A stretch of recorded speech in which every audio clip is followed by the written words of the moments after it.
Welcome to the EcoCampus guide to measuring your Scope 3 basic non-residential waste emissions in Carbon Manager. So let's set the scene, shall we? In this instance, the university have a general overview of what waste they produce and the total volume. However, they have no disaggregated compositional data for the volumes of specific waste. So here's an example of some possible waste data. As you can see, the data is very basic, but there are some quarterly figures for the non-residential estate. This is based on the fictitious Wessex University School of Education. You might be able to get waste tonnages from your contractor. This will be for your non-residential estate as a whole, or for each non-residential building. If you have data for the whole non-residential estate, EcoCampus recommends dividing by the total number of non-residential buildings.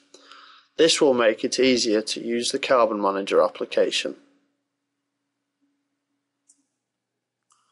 Once you have established the total weights of waste collected, you can apply the DEFRA waste compositional data percentages to allow you to calculate the tonnages of waste for recycling, composting or combustion.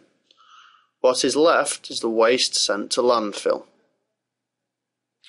Next, set up the scope in Carbon Manager. Click Tools, Energy Scope Editor, and then click Create Custom Energy Scope on the right hand side. Type in HEFCE Scope 3 Basic Waste in the Energy Scope field name.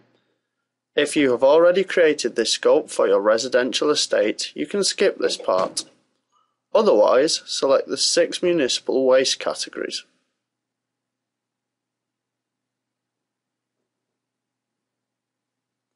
Finally, click the Create Scope button on the right hand side of the screen.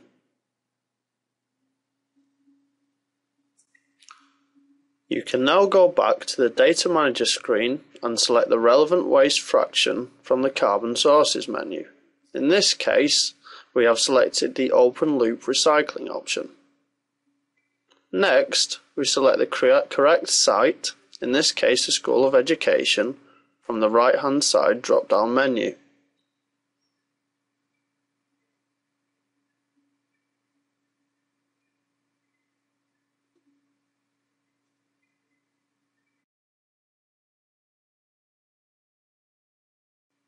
Next, scroll across to the pen icon and click. Ensure you have the correct year selected. In this case 2009.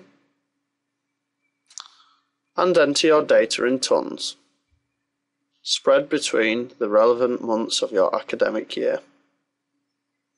Finally, click Save to save your data.